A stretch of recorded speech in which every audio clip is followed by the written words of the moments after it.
तैयारी हो रही है, कलीसियाएं तैयार हो रही हैं उस दूल्हे के साथ रहने के लिए।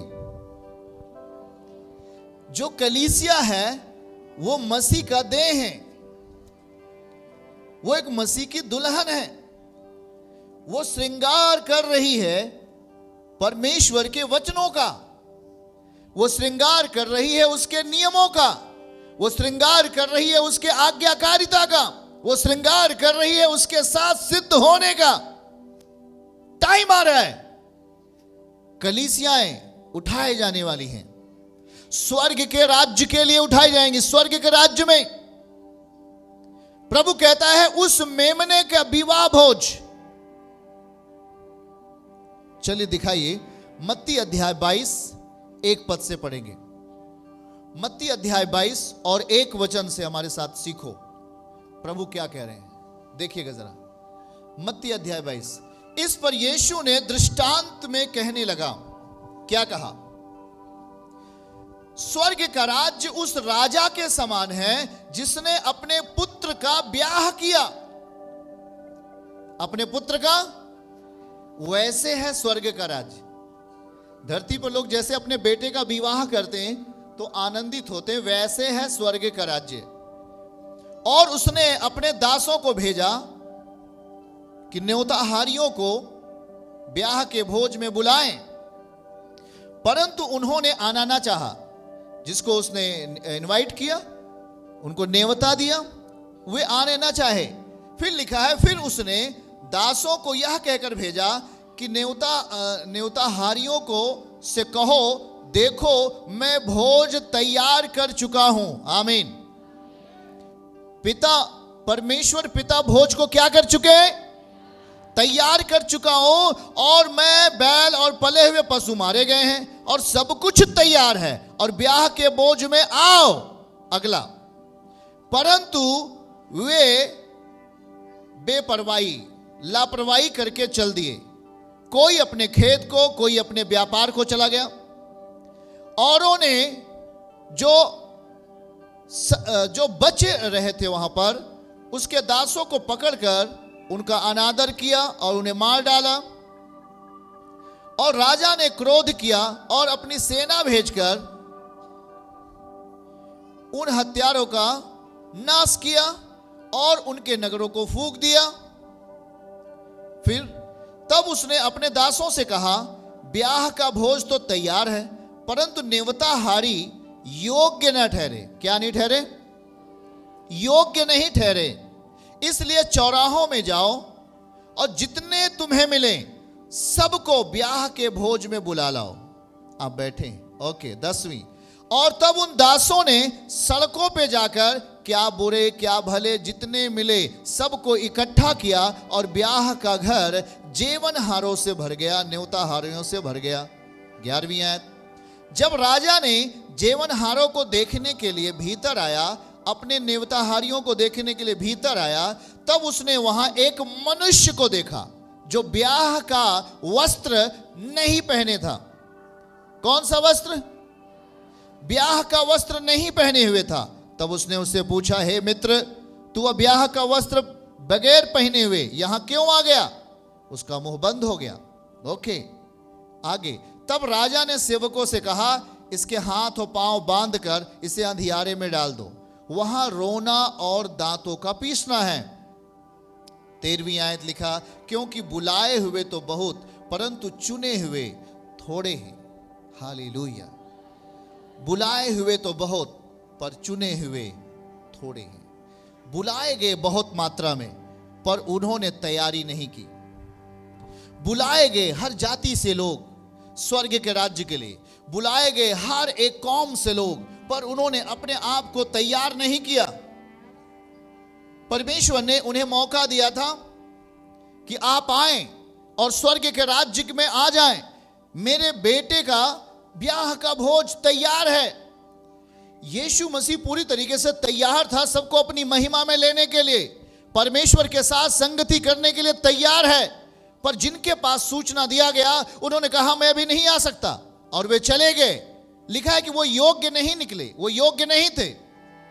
तब परम पिता ने कहा, चौराहों पे जाओ, अंधे, लंगड़े, गूंगे, बहरे, जिसको भी पाओ सबको लेके आओ, और मेरा घर अतिथियों से भर जाना चाहिए। हालेलुया।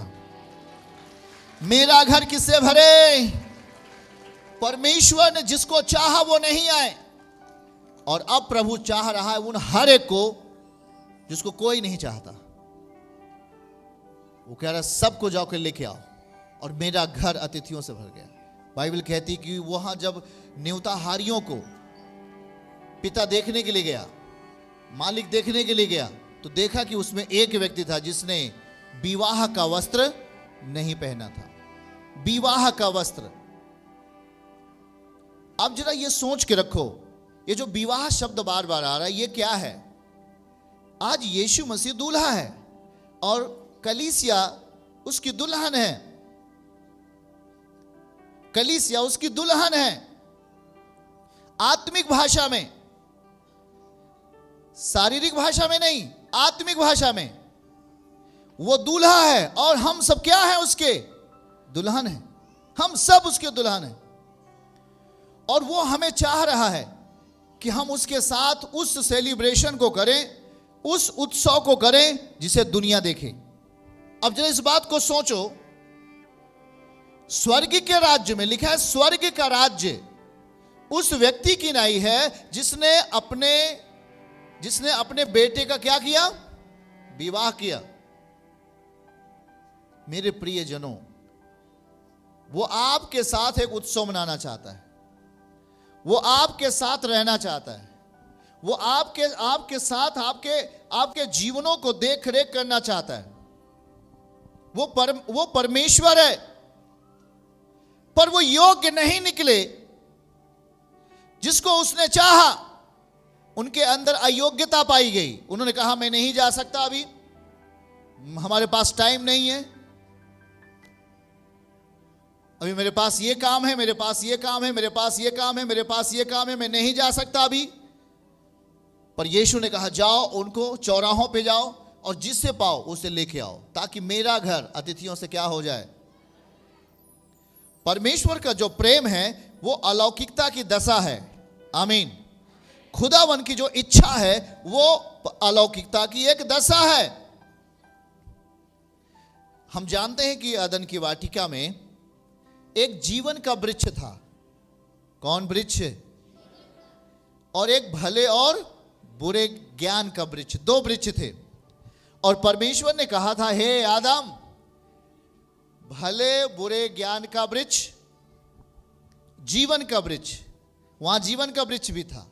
परमेश्वर ने कहा भले बुरे ज्ञान के वृक्ष का फल तू नहीं खाना। सब वृक्षों का फल खा सकता है, पर उस पेड़ का तू वृक्ष का फल, उस पेड़ का फल तू नहीं खाना। अब ध्यान से सुनो, वहां पर जीवन का वृक्ष भी था। कौन सा वृक्ष था? जीवन का वृक्ष, जिसका फल खाने के बाद आदम कभी नहीं मरता, उसका देह कभी नहीं मरती, वो अमर हो जाता हमेशा के लिए। इस बात को ध्यान दो कि उस टाइम में अदन की वाटिका में वो जो जीवन का वृक्ष रखा गया था, उसके लिए परमेश्वर ने आज एक दृष्टांत के तौर पर, एक उदाहरण के तौर पर हमारे लिए जीवन के वृक्ष को भेजा। जीवन का जो वृक्ष है उसका फल खाने के बाद हम कभी नाश ना हो, आज उसने उसका एक उदाहरण के तौर पर आज हमारे पास एक जीवन का वृक्ष भेज दिया है, जिसका नाम यीशु मसीह है। उसको खाते हैं, उसके वचनों को हम लेते हैं, उसके वचनों को हम ग्रहण करते हैं। और बाइबल का वचन कहता है तुम कभी नहीं मरोगे यदि तुम यीशु को अपने जीवन में रखो, क्योंकि वो जीवन का वृक्ष है। हालेलुया। विवाह भोज में जाने के लिए, उस आत्मिक भोज में जाने के लिए हमारी तैयारी क्या है? हम किस तरीके से अपने आप को तैयार कर रहे हैं? हम कैसे अपने आप को तैयार कर पा रहे हैं? जो चीज परमेश्वर को चाहिए, क्या हम उसे दे पा रहे हैं?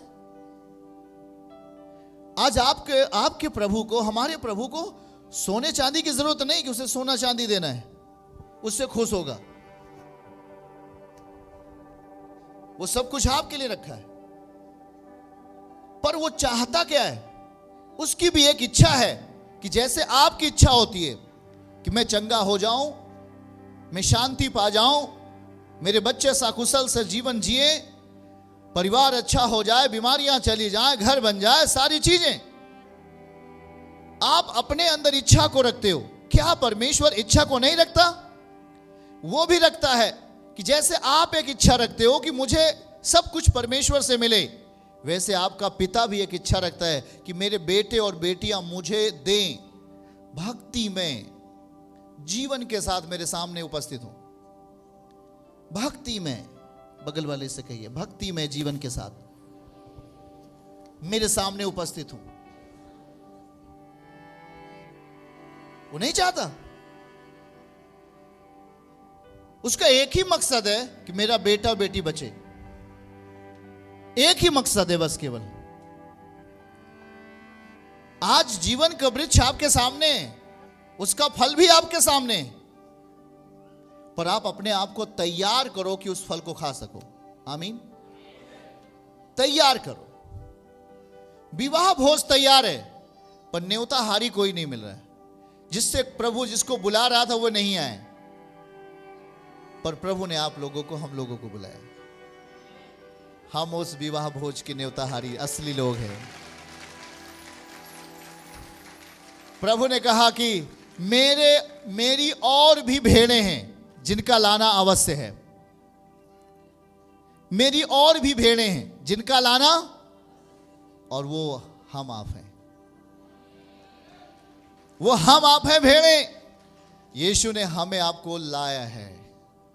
और उस उत्सव में, जो आत्मिकता का एक उत्सव है, दूल्हा सामने होगा और दुल्हन, दूसरे शब्दों में भेड़ें, दूसरे शब्दों में उसके बेटे और बेटियां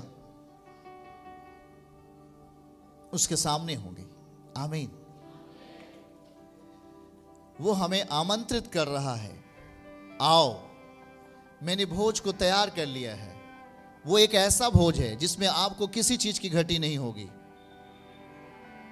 उसने ऐसा भोज तैयार कर लिया जिसमें किसी चीज की कमी नहीं होगी, पर आपको तैयार होना है। हालेलुया। आपको उसमें जाने के लिए आपको अपने आप को तैयार होना पड़ेगा, तभी आप उस भोज में जा सकते हो। आज हम ग्रेस के तले हैं, आज हम अनुग्रह के तले हैं। प्रभु ने कहा, अंधे, लंगड़े, गूंगे, बहरे सबको लेके आओ, जितने तुझे मिले मार्ग में सबको लेके आओ, मेरे भोज में इकट्ठा करो और मेरा घर अतिथियों से भर जाए। वो क्यों कहता है? लास्ट में कहता है, बुलाए हुए बहुत हैं पर चुने हुए थोड़े। जो बुलाए गए उन्होंने तैयारी नहीं की। आज आप बुलाए गए हो, आज आप हो, पर 4 दिन बाद कहां रहोगे? इस बात को ख्याल करो कि अगर हम आज बुला लिए गए तो हमें रुकना है प्रभु के साथ, हमें ठहर जाना है, क्योंकि हम उस स्वर्गीय उत्सव के लिए तैयार हो रहे हैं। ये कोई धोखे की बात नहीं है, ये एक सच्चाई है, ये एक सच है, कड़वा सच है कि अगर आज हम देह में रहते हुए अगर हम तैयार नहीं हुए उसके लिए, तो हमारी आत्मिकता की दशा बहुत खराब होगी। आज शैतान रोता है मनुष्य के भीतर, आज शैतान चिल्लाता है, दुष्ट आत्माएं चिल्लाती हैं आपके अंदर और कहती, मैं कहां जाऊं, मैं कहां मैं क्या करूं? आप जानते हैं, ये अंधकार की शक्तियां कभी नहीं चाहती कि आप उस महान भोज में शामिल हो जाओ। अभी हमने क्या पढ़ा? जब परम पिता जाते हैं उस न्योताहारियों में, देखते हैं जीवनहारों में जब चेक करते थे, एक आदमी था जो बगैर वस्त्र पहने हुए आ गया था। हाँ या ना? पढ़ा कि नहीं पढ़ा? अभी हमने बगैर वस्त्र पहने हुए वो आ गया था। उसने कहा, ये आदमी कौन है?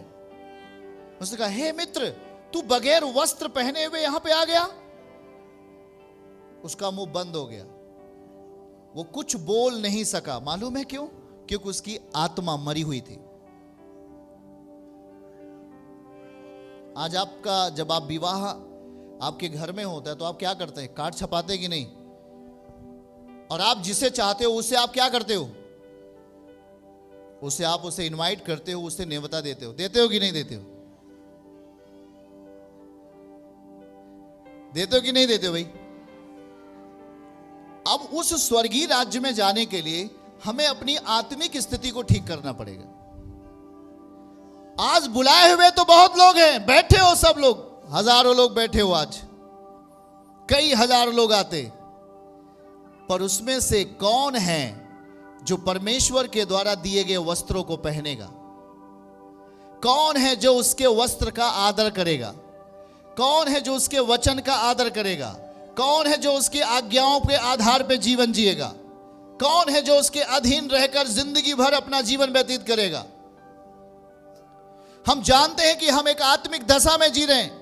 अगर हम यीशु पर विश्वास करते हैं, हम शारीरिक दशा में नहीं हैं, हम एक आत्मिक दशा में हैं। और इस आत्मिक दशा में अगर हम शरीर के अनुसार अपने गंदे कामों के द्वारा अपने जीवन को जीते हैं, हम उसके वस्त्र में नहीं हैं, उसका वस्त्र हमारे जीवन में नहीं है। और इसीलिए प्रकाशित वाक्य एक शब्द कहता है, अपने वस्त्रों को धो दो। प्रकाशित वाक्य का 22वां अध्याय 22 के 14 पढ़े जल्दी से, नोट करिए इस बात को, वचन इंपॉर्टेंट है। और बाइबल वहां क्या लिखा हुआ है देखिए, लिखा है, धन्य वे हैं जो अपने वस्त्रों को धो लेते हैं। कहिए हालेलुया, हमारे साथ बोलिए, धन्य वे हैं जो अपने वस्त्र को धो लेते हैं, क्योंकि उन्हें जीवन के वृक्ष के पास आने का अधिकार मिलेगा और वे फाटकों से होकर नगर में प्रवेश करेंगे। ताली बजा के परमेश्वर को महिमा। चर्च की सभी प्रार्थनाओं को और परमेश्वर के दास के द्वारा टीचिंग सुनने के लिए और अपडेट्स को जानने के लिए हमारे इस चैनल को सब्सक्राइब करें और साथ में बेल आइकन को दबाएं, ताकि जब भी लाइव प्रार्थना हो तो सबसे पहले आप देख सकें।